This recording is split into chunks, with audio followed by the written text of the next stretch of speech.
Hey everybody, welcome back to this series charting my making of my Josh Gibson MVP baseball card painting. What I wanted to show you here was I've got my design finished, I've done my research, I'm basically ready to start painting. And what I've got to do now is the next choice I have is what kind of support I work onto. I can work onto a canvas, I can work onto a board, or I can work onto a canvas panel or canvas board. So I wanted to give you just an idea of the differences there. So here's your regular kind of canvas, stretched canvas on a frame. And what that has is a little bit of a drum-like feel. It's stretched over, so it's got a drum, almost a drum-like feel there. You might be able to hear the tapping. I have my canvas panels, which is basically a piece of board, MDF board usually, with canvas stretched over the top or glued on. And that's quite a fine canvas on this one. That's kind of choice number 2.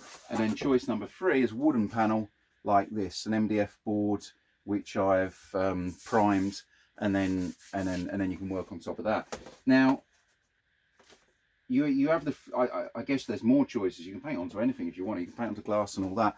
But the thing that you get difference is with a canvas, you get when you push, there's a slight give.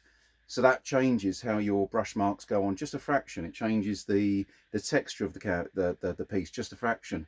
And there's, of course, if you've got canvas on, whether it's the board or the canvas, the stretched canvas, you're going to get the grain of the canvas too. I'm not sure how well you're going to be able to see it on there, but there's a slight difference there, or that's one thing.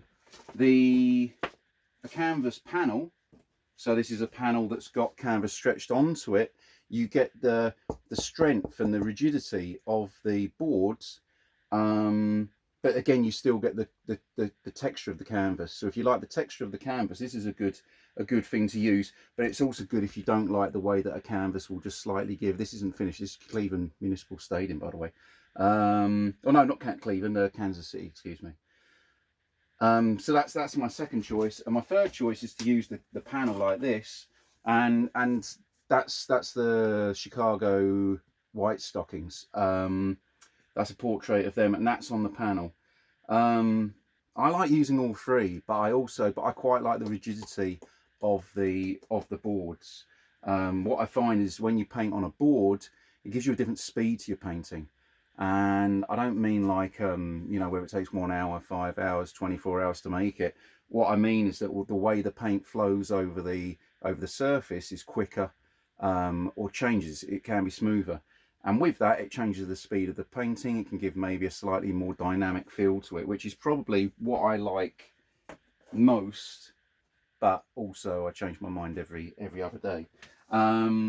What I'm going to do now is I'm going to try and work out which of the 3 to go for, and then also, of course, I've got to work out the size. But I want this one to be quite big. I want the original piece to be quite big, to make it a really nice portrait. I feel like with my work, my portraits, my just general, like the Nego Dream Team, I work good at, or better at a good scale. So I want to go for a nice big board, whatever I do.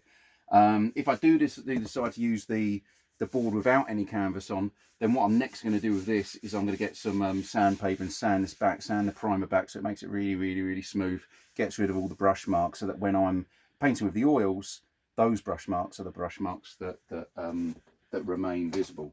So that is the next part of this whole process. I'm going to decide that now, and then hopefully the next few days I'm going to get drawing my final design onto whatever I choose to use, and then get to the painting. Thanks for watching.